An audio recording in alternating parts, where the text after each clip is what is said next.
भाग्य माँ बालेकाई की बज्जी बना रही थी, लेकिन क्योंकि उसकी जिंदगी में वो पहली बार बना रही थी, पूरा उल्टा सीधा हो रहा था। जब वो बज्जियां बना रही थी तो सारा तेल छिड़क कर उसके हाथ पे गिर रहा था। दूसरी तरफ गर्मा गर्म तेल में बालेकाई की बज्जी एकदम जल रही होती है। ऐसे वो अपना काम ठीक से नहीं कर पाती है। जो भी उसके दुकान बज्जी खाने आते थे, उसके हाथों बनाए बज्जियां चख कर उसके मुंह पे छी नहीं कह पाते, और कुछ लोग उस जले हुए बज्जियां को देख मुंह मोड़ लेते हैं। लेकिन और कुछ लोग भाग्यम्मा की सुंदरता देख उसकी बज्जियां भले ही बुरा क्यों न हो, कम से कम इस औरत के लिए तो रह जाते हैं, कहकर वही रह जाते हैं। ऐसे अलग प्रकार के लोगों की विविध बर्ताव देख भाग्यम्मा थक जाती है। तब वो फैसला करती है, आज इतना व्यापार काफी है, मैं वापस घर चली जाती हूँ। ये कहकर वो अपना बज्जी का बंडी लेकर घर की ओर बढ़ रही होती है। रास्ते में उसे याद आता है कि कल बालेकाई की बज्जी बनाने के लिए उसे बालेकाई की जरूरत है। इसीलिए वही मौजूद एक बालेकाई की व्यापारी के दुकान में जाकर ऐसे पूछती है, सुनिए, बालेकाई की दाम क्या चल रही है? 1 केजी का 100 रुपए। ऐसे कहता है सुदर्शन। हाय भगवान, अगर 1 किलो 100 रुपए का है तो 1 केला का कितना होगा? 1 केला का 1000 रुपए लगेगा, कहता है सुदर्शन।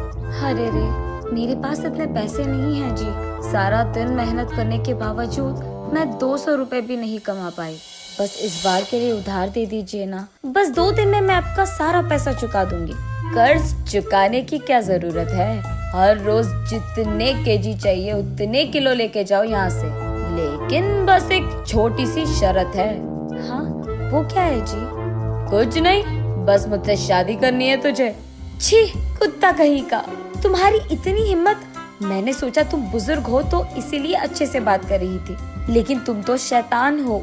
ऐसे वो क्रोधित होकर वहाँ से चले जाती है। जब वो मुड़कर जा रही थी तो पीछे से सुदर्शन, तुम्हारा पति तो वैसे भी मर गया और तुम्हें काम करना भी नहीं आता, इसीलिए कह रहा हूँ, मुझसे शादी करेगी ना तो अच्छा खासा घर पर आराम कर पाएगी, सोच लेना। ऐसे उसको चिढ़ाते हुए कहता है सुदर्शन। भाग्यम्मा घर पहुंचकर उदास बैठी रहती है।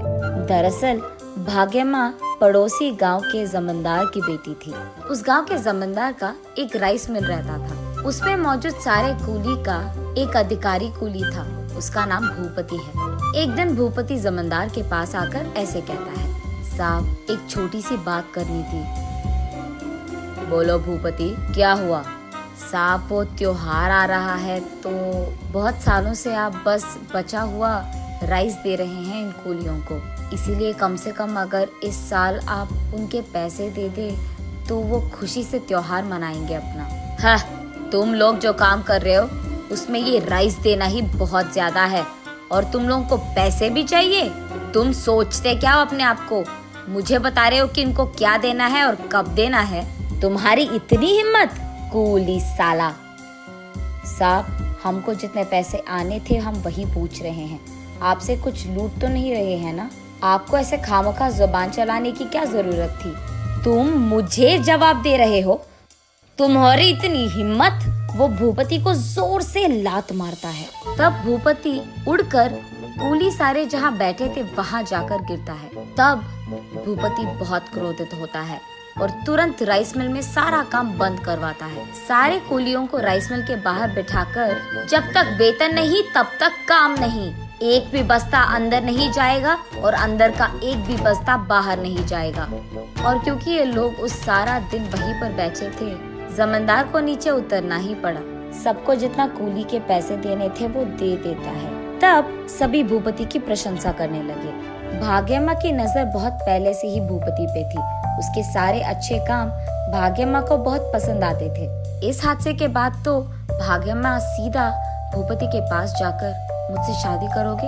ऐसे पूछती है। भूपति थोड़ा सोचकर, अगर तुम मुझसे शादी करोगी तो तुम्हें ये गांव छोड़कर आना पड़ेगा, क्योंकि तुम्हारा परिवार मुझे कभी नहीं मानेगी और उन्हीं के सामने तो हम रह नहीं सकते, तो जाना ही पड़ेगा। तो फिर क्या तुम्हें मंजूर है? ऐसे पूछता है भूपति। तुम जहाँ हो मैं भी वहीं। अब से मेरी जिंदगी सिर्फ तुम्हारे साथ। तब ये दोनों उस गांव छोड़कर ये गांव आते हैं। दोनों बहुत दिन बहुत अच्छे से जीते हैं। और क्योंकि भाग्यमा बड़े घर की बेटी थी, भूपति उसे यहाँ कोई काम करने नहीं देता था। वो भी लाड़ों से उसका देखभाल करके बहुत प्यार करता था। एक दिन उनके घर के पास मौजूद बांध टूट जाता है और इसी कारण सारे गांव में बाढ़ आ जाता है। उस दिन आए हुए बाढ़ में बहुत सारे लोग घायल हो जाते हैं और खो जाते हैं। उनमें से एक था भूपति। और बस उस दिन के बाद से भाग्यम्मा की कष्टाएं शुरू हो गई। किसी को भी उस गांव में नहीं पता था कि भूपति कहाँ पे है, लेकिन भाग्यम्मा उस गांव के चारों ओर घेरे हुए सारे जंगलों में जाकर अपने पति को ढूंढने लगती है। लेकिन कहीं भूपति ना दिखाई देने के कारण वो अकेले ही अकेले बहुत रोती थी और कुछ ना कर पाने के कारण वो उस गांव के अधिकारी के पास जाकर उसके पति को ढूंढने के लिए निवेदन करती है, लेकिन कोई भी उसकी बात नहीं सुनता है। ऐसे कुछ दिन रोते रोते उसके घर पे ही बैठे रहती थी, लेकिन बाद में फैसला करती है कि तब तक उसे अपने आप को संभालना होगा। भूपति के आने के इंतजार में उसको कोई काम करके पैसे कमाना था। तब से वो हर रोज कोई नया काम ढूंढ लेती थी। एक दिन वो ईंटों को उठाती है, लेकिन क्योंकि उसने जिंदगी में कभी कुछ उठाया नहीं, वो उन ईंटों को नीचे गिरा देती है और वो ईंट सारे टूट जाते हैं। तब वहाँ का अधिकारी, अरे जाओ बेटी जाओ, तुझे कोई काम करना ही नहीं आता है, ईंट सारे टूट गए, चलो निकलो अब, ऐसे कहता है। अगले दिन वो गाय को घास खिलाने कहीं ले जाती है। तब उनमें से एक बछड़ा बिछड़ जाता है। तब वहाँ का अधिकारी भी, नहीं होगा बेटी तुमसे ये काम, जाकर कोई और काम ढूंढ लो, जाओ, ऐसे कहकर उसे वहाँ से बेच देते हैं। और आज ऐसे होता है। घर पे बैठे भाग्यश्री जब अचानक ऊपर देखती है तो उसे देवता की मूर्ति दिखाई देती है। उस मूर्ति के पास जाकर वो ऐसे रोती है, एक ही बार में मुझे ऐसे मुश्किलों में डालना था क्या? क्या इसी दिन देखने के लिए मुझे बचपन से लाड़ों से पाला गया?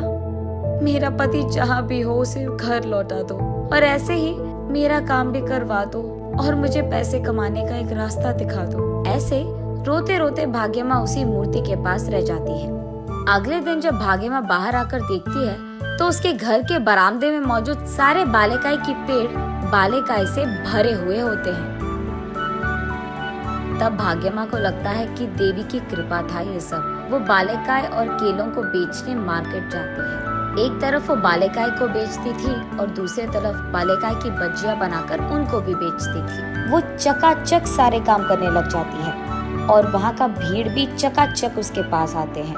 और तो और सारे लोगों को उसके हाथों से बनाए बालेकाई की बज्जी बहुत अच्छे लगते हैं। ऐसे एक ही दिन में और कुछ ही घंटों में उसके सारे बालेकाई और केलों को बेचकर वो खुशी खुशी घर लौट आती है। घर आते ही वही बरामदे में बैठे अपने पति भूपति को रोते हुए देख उसके पास भागते हुए भाग्यम्मा, क्या हुआ जी, कहाँ थे आप रो क्यों रहे हो?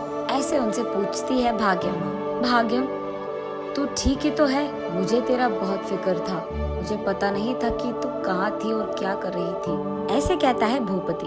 तब जाकर वो दोनों इतने दिन जो कुछ भी हुआ एक दूसरे से कहते हैं।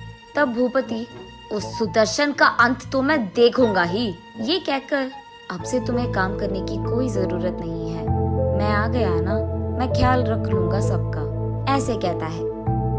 नहीं जी, ऐसा करना गलत है, सबको काम करना आना चाहिए। जब किसी को हम लाड़ों से पालते हैं, वो अचानक कभी मुश्किल में पड़ गए तो वो अपने आप को संभाल नहीं पाएंगे। इसीलिए आज से हम दोनों मिलकर काम करेंगे और पैसे कमाएंगे। भूपति भी मान जाता है और अगले ही दिन से ये दोनों बालेकाई की बज्जी और बालेकाई और केलों को बेचने लगते हैं। बहुत ही कम समय में बहुत सारा पैसा कमा लेते हैं। और इतना ही नहीं, बांध के विषय में सुदर्शन को गिरफ्तार करवाता है भूपति। ऐसे वो पति पत्नी उस दिन से खुशी से रहते हैं।